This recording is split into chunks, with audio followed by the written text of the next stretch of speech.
Hello everyone, welcome back to my channel. So I hope कि आप सभी लोग बहुत अच्छे होंगे और आप अपने एग्जाम की प्रिपरेशन भी बहुत अच्छे से कर रहे होंगे।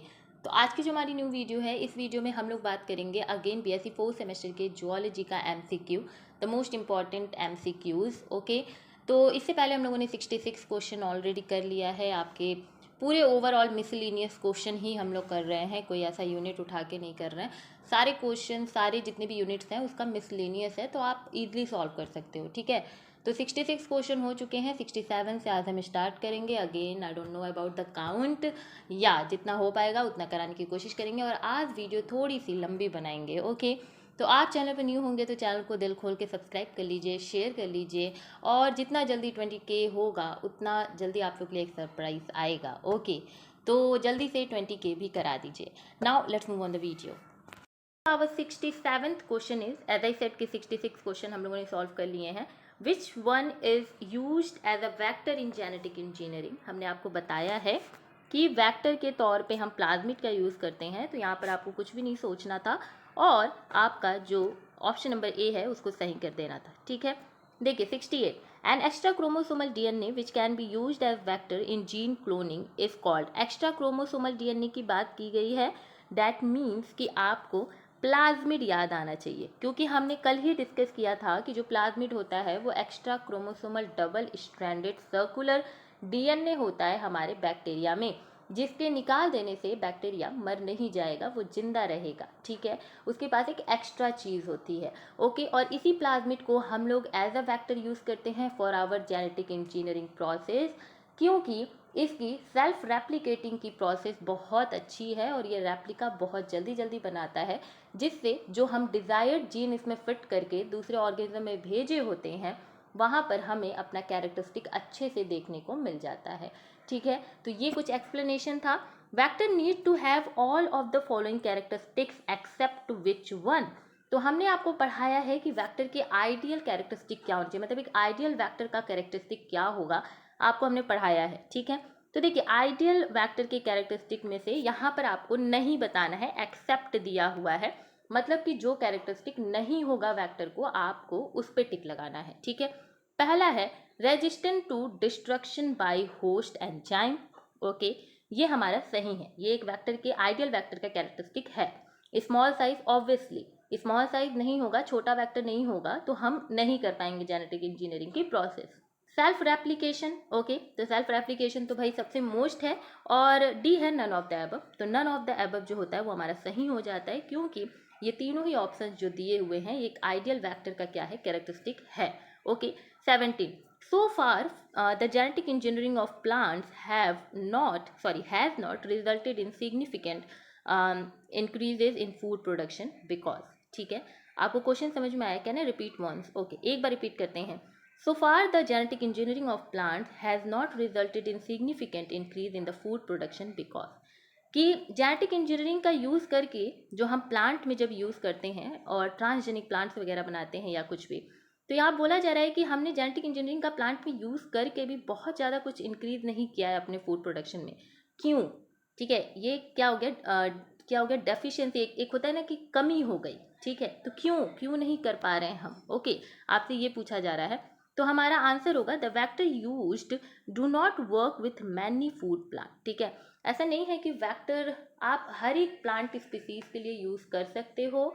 जो भी आपके फूड प्लांट्स, क्रॉप प्लांट्स होंगे, तो सभी के लिए आप वैक्टर नहीं यूज़ कर सकते हो, वो मैच नहीं कर सकता है। इस वजह से फूड प्रोडक्शन के लिए हमारे जो प्लांट में, इसीलिए फूड प्रोडक्शन के केस में अगर हम प्लांट में कोई जेनेटिक इंजीनियरिंग की प्रोसेस करते हैं तो वो कहीं ना कहीं फेल हो जाती है।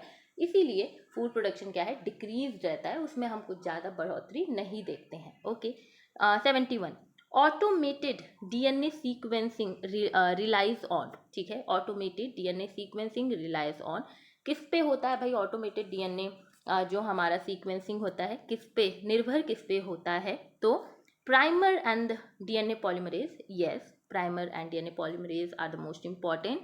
Jail electrophoresis and laser beam, yes, again the most important, supplies of standard and labelled nucleotide, हाँ, तो ऑल ऑफ द अबव जो होगा वो हमारा सही हो जाएगा।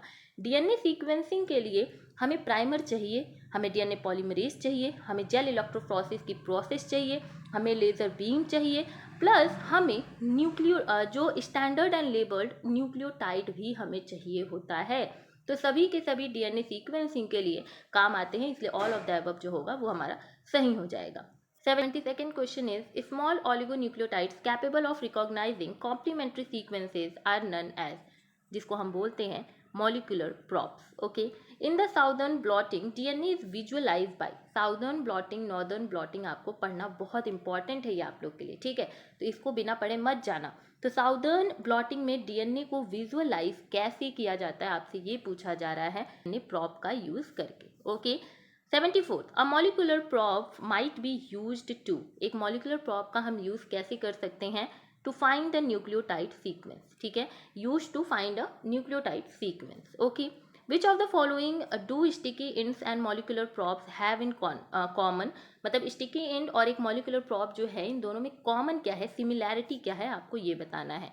इन दोनों के ही पास कॉम्प्लीमेंट्री पेयरिंग होती है, ठीक है, क्या होती है, कॉम्प्लीमेंट्री पेयरिंग होती है। Pairing of DNA from two different sources is called, 77th का क्वेश्चन है, the base pairing of DNA from two different sources are called DNA hybridisation, मतलब एक सोर्स हमने लिया, ये दूसरा सोर्स लिया, दोनों को मिला दिया तो हमने क्या किया, हाइब्रिडाइज किया। ओके, तो टू डिफरेंट सोर्स से जब हम डीएनए का बेस पेयरिंग करते हैं तो हम उसे हाइब्रिडाइजेशन बोलते हैं, और क्योंकि डीएनए का कर रहे हैं तो डीएनए हाइब्रिडाइजेशन बोलेंगे। Okay, 78, DNA fragment CGAAT-CA will most likely hybridise with, तो हाइब्रिडाइज अभी बताया कि एक मतलब दो डिफरेंट सोर्सेज से बनेगा, तो एक सोर्स आपको बता दिया गया है CGAAT-CA, तो इसके कॉम्प्लीमेंट्री में ढूंढ लो, मिल जाएगा तुमको। तो ये बताओ, कल हमने तुमको बताया था ना कि जो हमारा ग्वानिन होता है वो ट्रिपल बॉन्ड साइटोसिन से जुड़ा होता है हाइड्रोजन बॉन्ड, जो एडेनिन होता है वो डबल बॉन्ड किससे जुड़ा होता है, थाइमिन से। तो अगर हम इसकी कॉम्प्लीमेंट्री बनाए तो C के साथ G होगा, ठीक है, इसका फिर G के साथ क्या होगा हमारा C होगा, फिर A के साथ क्या हो जाएगा U, क्योंकि हम यहाँ पर डीएनए की बात कर रहे हैं, ठीक है, जब हम डीएनए की बात करते हैं तो हम यूरेसिल लेते हैं, जब हम आरएनए की बात करते हैं तो हम थाइमिन लेते हैं, ठीक है, तो U हो जाएगा और फिर A के U, फिर T का क्या हो जाएगा बताइए, T का क्या हो जाएगा, A हो जाएगा, और फिर C का G हो जाएगा और A का U हो जाएगा, ठीक है, तो ये आपका क्या बन जाएगा आंसर, और इसको अगर हम ढूंढें तो हमारा जो B है वो सही हो जाता है, ठीक है। Probe CTTCAAT will hybridise DNA containing, अब इसका आप हमको आंसर बताओगे कि CTT cytosine thymine, thymine cytosine adenine, adenine thymine, इसका कॉम्प्लीमेंट्री क्या बनेगा, आप हमको ये कमेंट बॉक्स में बताओगे, ठीक है। How many genes are there in human sperm cell, human के स्पर्म सेल में कितने जीन होते हैं आपको ये बताना है, तो 23, ठीक है, कितने होते हैं, 23 जीन्स होते हैं। अब हम कुछ क्वेश्चंस क्लोनिंग से करेंगे, जो कि अगेन आपके जो इम्पोर्टेंट यूनिट्स हैं उसमें से वन ऑफ द यूनिट एक ये भी टॉपिक है, ठीक है, क्लोनिंग, तो इससे क्वेश्चन सॉल्व करते हैं।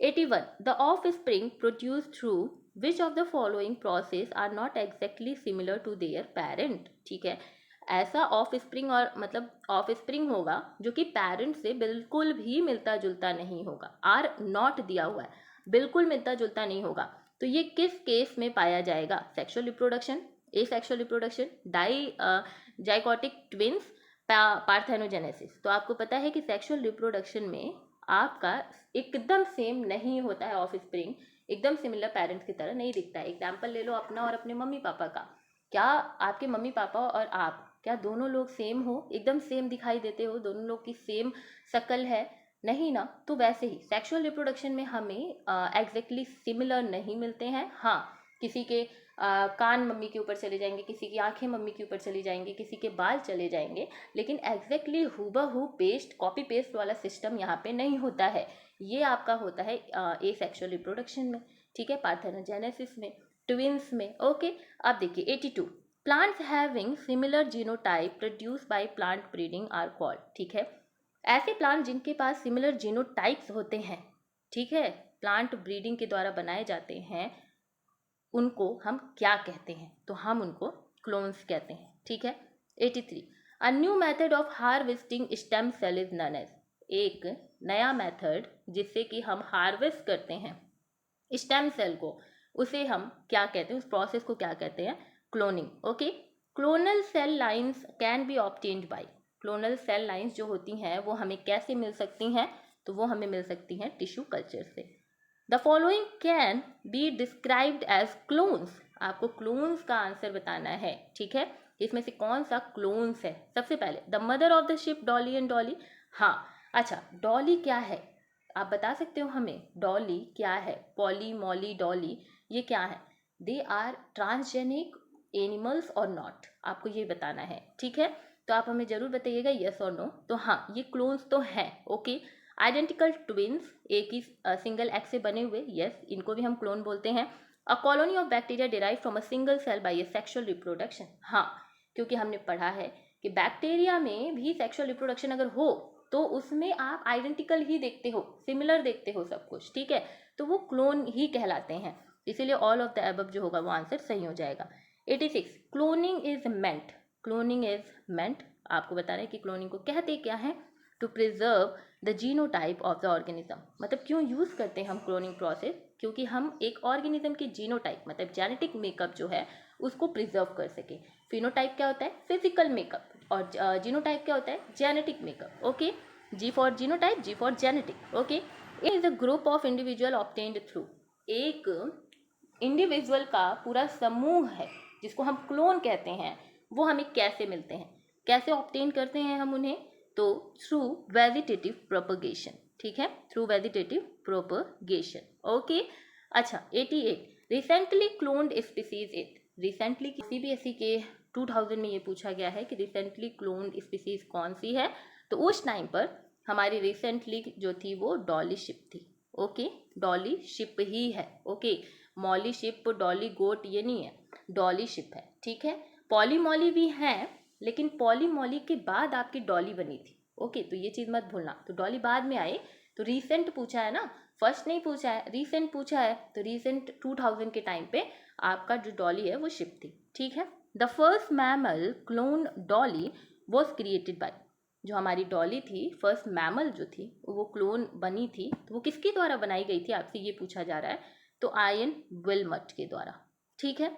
The ship Dolly was clone by using the somatic cells from the donors of, ये बहुत बार पूछा गया है, मतलब ये जब हम टीजीटी पीजीटी का भी पेपर मतलब प्रीवियस ईयर पेपर्स हम देख रहे थे तो उसमें भी ये क्वेश्चन पूछा गया है कि जो शिप है डॉली की उसको क्लोन किया गया था सोमैटिक सेल का यूज़ करके, उसका डोनर किस डोनर का कौन सा पार्ट था जिससे हमने सोमैटिक सेल निकाला था और तब जाके हमने शिप डॉली बनाई थी, आपको ये बताना है, पार्ट बताना है, ठीक है, तो ये इसका आंसर है अडर, ठीक है, अडर, एकदम याद रखना, एकदम इसको भूलना नहीं, क्योंकि आपके पेपर में आए चाहे नहीं है आगे ये आपको बहुत काम आएगा, ठीक है। The technique by which Dolly the sheep obtained is termed as, ठीक है, कौन सी टेक्निक थी डॉली जो शिप नाम रखा गया भाई वो किसके वजह से क्या करके रखा गया, कौन सी प्रोसेस थी, तो cloning of nuclear transfer, nuclear transfer की क्लोनिंग कर दी गई, उसके बाद उसका नाम रख दिया गया एंडी, पढ़ाया है, सब पढ़ाया है आपको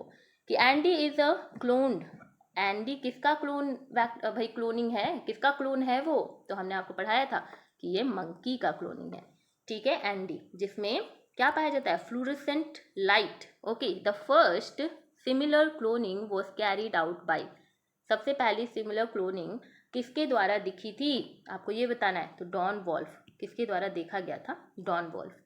इन genetic engineering antibiotic resistance is often cloned into a vector for, किसके लिए, D, make direct selection of a clone possible. Okay, तो डी हो जाएगा हमारा सही। 95 the following steps are use to make a recombinant cell, what is the fourth step, ठीक है, आपको 4 स्टेप बता मतलब आपको पता है, ठीक है, रिकॉम्बिनेंट सेल बनाने के लिए चौथी जो स्टेप है ना उसकी फोर्थ स्टेप जो है उसको आपको बताना है कि फोर्थ स्टेप कौन सी है, क्लोन सेल कंटेनिंग वेक्टर, ये हमारी फोर्थ स्टेप है रिकॉम्बिनेंट सेल बनाने की, कि क्लोन सेल जो होगा वो वेक्टर कंटेन करेगा। 96 the following steps are necessary to clone eukaryotic gene in bacteria, what is the third step, आपको ये बताना है, ऐसे क्वेश्चन आपसे नहीं पूछे जाएंगे। Splice exons together, 97.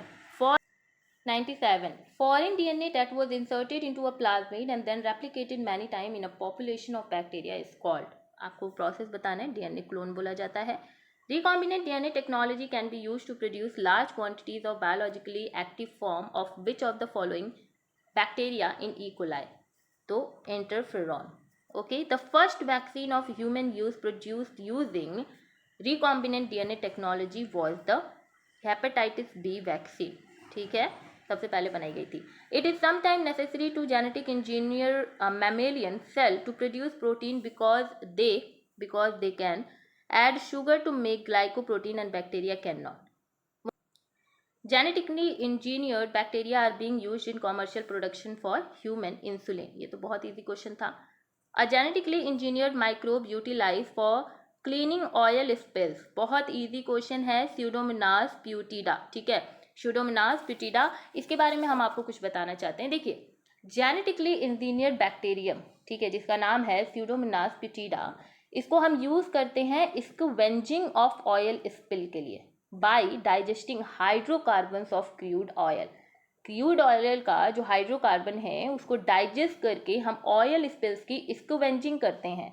ठीक है, और ये सब करता कौन है? Pseudomonas putida, जो कि एक जेनेटिकली इंजीनियर्ड बैक्टीरियम है, जो हमारे आनंद मोहन चक्रवर्ती थे. ठीक है, आनंद मोहन चक्रवर्ती थे 1974 में. उन्होंने ही इसको बनाया था, क्रिएटेड एंड पेटेंटेड. पेटेंट मतलब अपना अधिकार ले लिया था भाई कि ये जो इन्वेंशन है ये मेरा ही है. पेटेंट हमने आपको पढ़ाया है.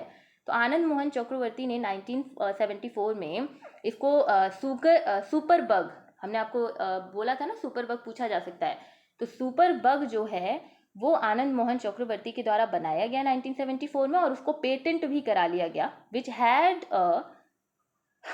which had an increased capability of hydrocarbon degradation. समझ गए आप लोग? सुपर बग हम लोग किसको बोल रहे हैं? Pseudomonas putida को. किसने बनाया? आनंद मोहन चक्रवर्ती ने. क्या करता है ये करता है स्क्वेंजिंग ऑफ ऑयल स्पिल्स. कैसे करता है?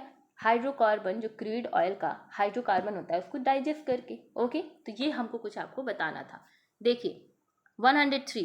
Transfer of DNA from bacteria to another through cell to cell contact is known as conjugation. बहुत ज़्यादा ईजी था.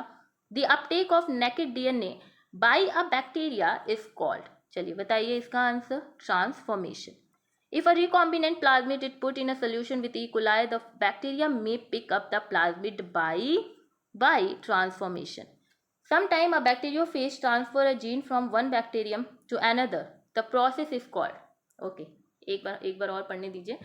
Sometime a bacteriophage transfers a gene from one bacteria to another. This process is called. Okay, this process is called transduction. Okay. The transfer of genetic material of one bacterium to another is called, क्या होता है भाई? Transduction. Which cannot take place in the absence of virus. Virus के कमी के दौरान कौन सी process इसमें से नहीं हो सकती है? कैन नॉट है. ठीक है, नहीं हो सकती है. तो 108 का आंसर है transduction. 109. A microbiologist found that some bacteria infected by phages had developed the ability to make particular amino acid that could not make before. This new ability was probably a result of, किसका result है भाई ये? Transduction का. Okay, which statement is correct for bacterial transduction? चलिए बताइए. पहला है bacteria obtain its DNA directly through the transduction process. Yes. Okay. Bacteria obtain DNA from other external source. Yes, external source से ही मिलता है भाई उसको. Transfer of genes from one bacterium to another bacterium by conjugation. सही है. Transfer of some genes from one bacterium to another bacterium through virus. No, this one is wrong. D जो है वो गलत हो जाता है. Dash is the transfer of normal gene into body cell to correct a genetic defect. तो इसका answer आपका हो जाएगा न्यूक्लिक एसिड हाइब्रिडाइजेशन. ठीक है, कल मिलते हैं. कल सॉल्व करेंगे पीसीआर पॉलीमरेज चेन रिएक्शन से जितने क्वेश्चन होंगे और आगे भी जितने यूनिट्स के जितने इंपॉर्टेंट टॉपिक्स हैं उनसे कल हम लोग क्वेश्चन सॉल्व किया जाएगा. आज के लिए बस इतना ही. आई होप कि ये वीडियोस आपको थोड़ी अच्छी लगेंगी. लंबी बनाई है हमने और विथ मेरे से जितना हो पाया है एलाबोरेट हमने किया है. ओके, तो मिलते हैं नेक्स्ट वीडियो में. बस आपको क्या करना है, चैनल को शेयर करना है, सब्सक्राइब करना है, अपने जूनियर्स एंड सीनियर्स से बताना है.